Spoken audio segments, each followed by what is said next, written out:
Kaixo lagunok, gaurkoan sekulako trukoa erakutsi behar dizuet, sekulako magia erakutsi behar dizuet. Zen ere gaurkoan ez dugu eskulanik egingo ez ezer, ez ditugu eskuak erabiliko gaurko magiarako. Burua erabiliko dugu. Gaurkoan erakutsiko dizuet nola mugitu gauzak buruarekin. Bai, buruarekin gauzak mugitzen ikasiko dugu. Baina ez pentsa hola burua gauzen kontra jarri eta bultza egingo diegunik, Burua gogorra izaten dugu, kaskoa gogorra dugu, baina babestu egin behar da, Ez dugu buruarekin hola fisikoki egingo, mentalki egingo dugu. Agian ez idazue sinistuko. Baina horregatik erakutsiko dizuet, kamera aurrean nola tolestuko dudan, goilara bat honekin. Ez duzue sinisten? Ikusi nahi duzue? Adi datorrenari.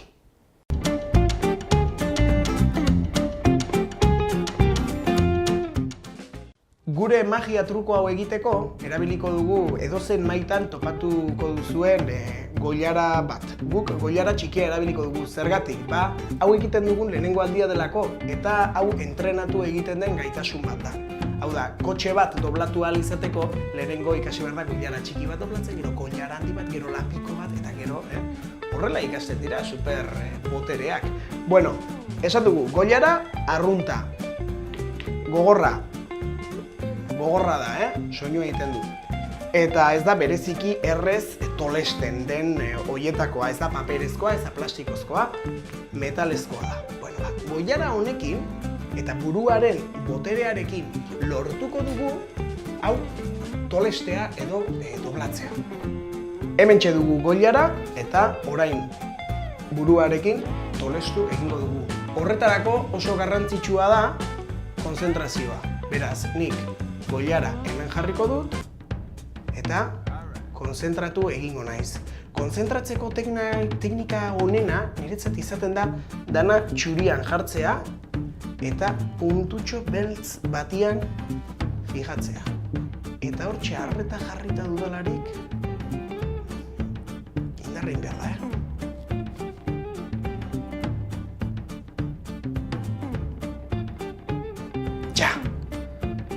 Ezin dut gehiago markatuko diazue, baina, nahikoa tolestu da, ezta?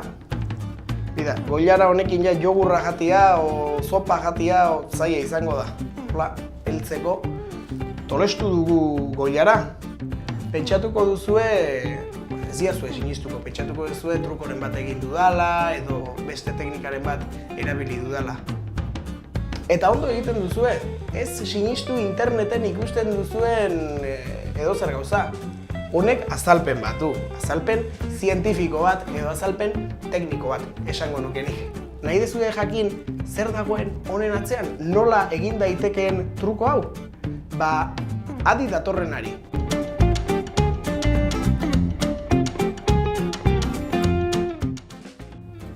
Eserita ikusten nauzue, eta kontua da truko hau egiteko komeni dela eserita egotea. Beraz, oso truko aproposa da mailaren bueltan, bazkari batean egiteko. Beste gauza bat oso garrantzitsua. Trukoa egin behar diozuten pertsona hori egon behar du nik kamera dudan lekuan. Zuen aurrean, frente-frentean. Ez albo batean, ez beste alboan, ez horrela diagonalean, baizik eta mailan frentean duzutenari egin behar diozue. Zergatik eserita?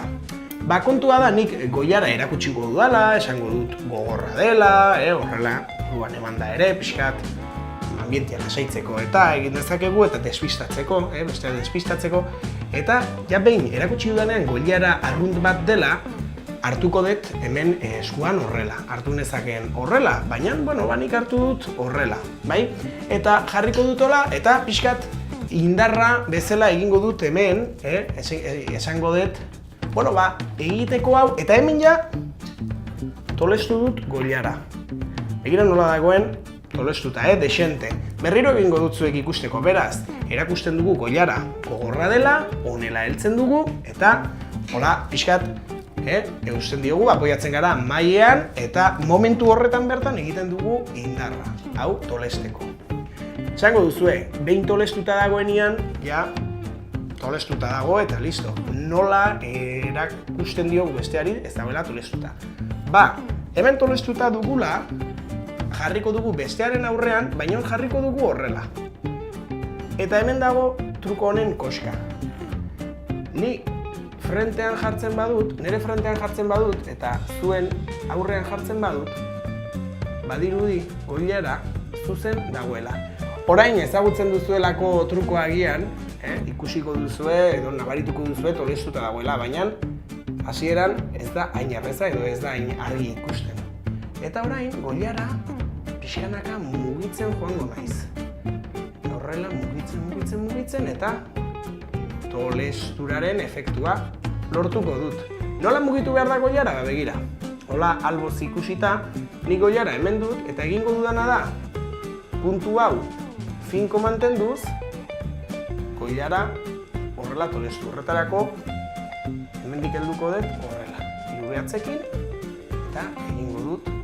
Hasieran pixkat hola jarri behar dut, hau aurreraka zuzenaren itxura emateko. Beraz, hau horrela jarriko dut eta mugitu eta tolestuko dut. Gogoratu, puntu hau finko mantendu behar dugula. Bueno, hementxe duzue truko bat egiteko mailaren bueltan eta ingurukoak liuratuta uzteko, Gogoratu, magia geroz eta hobeto aterako zaigu praktikatzen dugunean, Beraz, praktikatu lehenengo ispiluaren aurrean, lagun batekin, eta gero ja bazkaria o afari hortan zaudetenean, luzitu pixkan, Gustatu zaizue? Erreza da, ezta? Badakizu, egintzazu, zuk zeuk.